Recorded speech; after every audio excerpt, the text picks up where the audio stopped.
Hello and welcome to day 7 of Nigerian Vegan Kitchen's 7 Days of Christmas Rice. Thank you for making it to the final day of this series. I hope you've enjoyed it so far and I hope you enjoyed this recipe too. I'm going to keep on talking whilst I point at the vegetables on the screen and the ingredients. I will walk you through what I do with them. Now, I'm going to wash and parboil the rice. I'm going to chop up some leafy greens. I've used kale. I'm going to make seitan. I've got 2 recipes on how I've done this before. They're in the cards and in the descriptions below. I'm going to blend some tomatoes, peppers, garlic, onion, Scotch bonnet. I'm going to dice up some mushrooms. I'm going to wash some iru, and that's all your preparation for this dish. Then I'm going to add my tomato blend into a pot, and I'm going to let that steam to reduce the water content before I fry this tomato in the palm oil.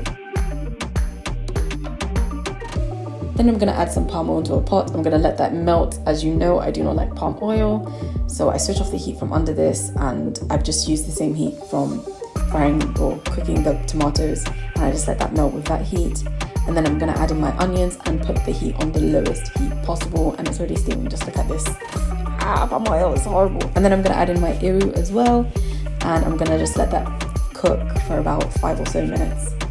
Once that's done, I'm going to add in my tomato blend that's all blended up, and I'm going to season this. I'm sorry, I don't know what I did with the footage of me seasoning this, but I will season it and just let that cook.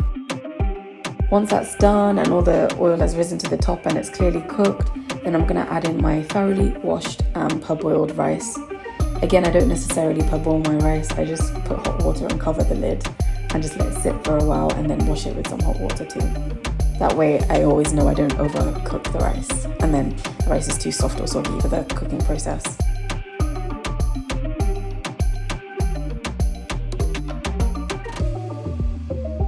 Again, when you're making jollof rice, you have to be super careful about how you're mixing things. You want to make sure you do all of your mixing here. Mix it until you are satisfied. Mix it until you know that you can go to bed at night and you know that your jollof rice has been mixed properly.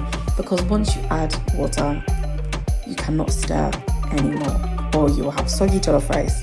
All of the rice will burn at the bottom of the pot and it won't come out right. I've just tasted at this point and added in some extra salt, pepper and garlic powder, because that's what I think I've needed. So before you add in your water, just add in anything extra that you think is missing from this.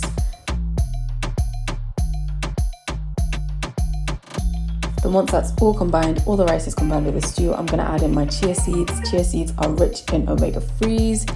They are great for you, super healthy, just like fish, and they mimic the taste or the texture, I guess, of crayfish or stockfish that you would put in normal local jollof. So if you're missing that element of fish in your dishes, put in chia seeds.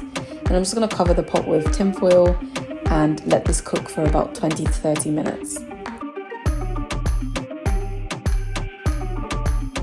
Once that's done, I'm going to add in my prepped seitan chunks, and I'm also going to add in my leafy green. Again, I've used kale, but you can use ugu or spinach or whatever you like, but it's best to use leafy green that retains water, because you're going to mix this in and spinach will almost disappear in this, and you want something that will like retain its green and thickness once you've mixed it in with the rice. Then you just want to combine that in well, and literally that's how you make local jollof the vegan way. No meats, no animals were harmed in the production of this jollof rice dish, but it still tastes good. Thank you once again for joining me on this whole journey. I really hope you enjoyed it. I hope you will make some of these rice dishes for Christmas. I hope you have a wonderful holiday period and a lovely new year. Thank you for watching this video. We'll see you again next time. Bye for now.